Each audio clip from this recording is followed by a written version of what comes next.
L'analytique d'affaires, il y a 3 gros piliers. Le premier, je dirais, c'est vraiment l'aspect plus mathématique. Dans le monde des affaires, il y a plusieurs phénomènes ou situations qui peuvent être modélisés de manière mathématique. Et de là, on peut soit résoudre, optimiser la situation et ainsi de suite. Donc, c'est sûr qu'il y a plusieurs cours qui donnent une bonne base en analyse mathématique.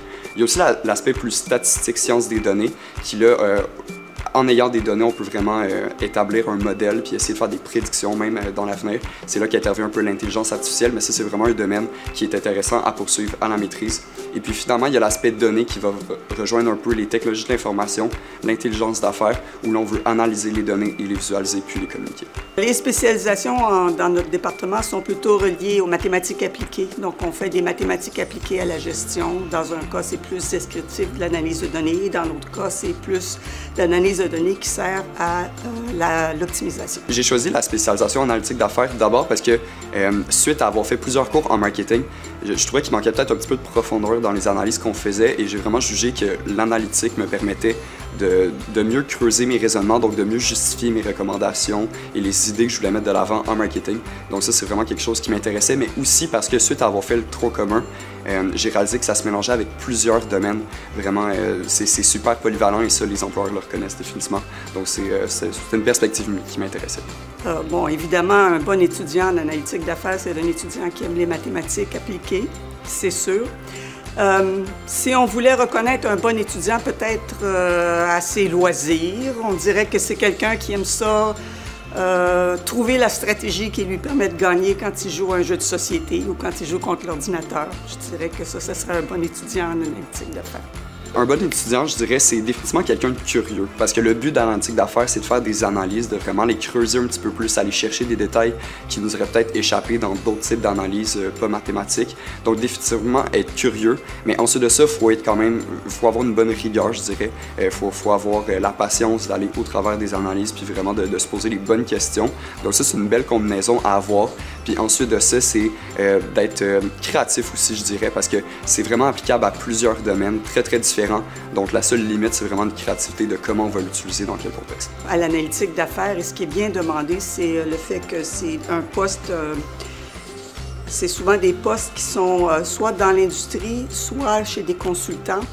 Et ce qui est beaucoup recherché, c'est le fait que, outre les connaissances techniques de nos étudiants, ils connaissent l'entreprise, ils savent c'est quoi la gestion, ils sont capables d'appliquer à des vrais problèmes les connaissances qu'ils ont apprises en mathématiques appliquées.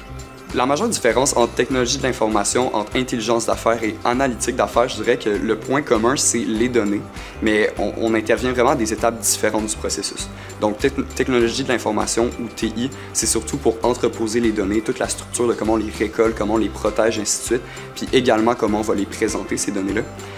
Du niveau de l'intelligence d'affaires, c'est vraiment plus comment on va manipuler ces données-là, donc pour les nettoyer, les ordonner, puis ensuite de ça, les présenter également. Et puis finalement, en analytique d'affaires, c'est vraiment comment on analyse ça, comment on peut appliquer des modèles mathématiques, comment on peut utiliser les données pour prévoir, mais on finit tout de même par les organiser, les analyser et les présenter. On donne à nos étudiants une formation de base en mathématiques appliquées. Donc, c'est vraiment une formation de base, c'est des choses, on va un petit peu plus dans la compréhension de ce que c'est. Ensuite, on leur donne une formation en sciences des données, c'est-à-dire pas seulement l'analyse des données, la fouille de données et comment interpréter les données même non structurées. Et on leur donne une formation surtout en modélisation et en optimisation. Il y a plusieurs implications intéressantes qui sont offertes aux étudiants en analytique d'affaires. Je dirais que la première est la recherche. Il y a plusieurs chaires de recherche super intéressantes au HEC. Et puis un étudiant au bac en analytique d'affaires pourrait vraiment supporter quelqu'un qui est en train de faire des projets de recherche soit à la maîtrise ou au doctorat. Donc soit pour la récolte de données, même la manipulation de quelques données aussi. Ensuite de ça, il y a le comité ATI, donc c'est une association pour les technologies de l'information. Il y a plusieurs beaux projets, compétitions, événements, ainsi de suite, soit en intelligence d'affaires, soit en intelligence artificielle, ou même tout ce qui touche à la donnée. Donc c'est sûr que c'est en lien un petit peu avec ce qu'on fait en analytique d'affaires. Et puis finalement, il y a le comité des sciences des données qui est indépendant, mais qui est vraiment ouvert à tous les étudiants ici au HEC, qui offre plusieurs activités directement reliées aux sciences des données et à l'analytique d'affaires de manière plus générale.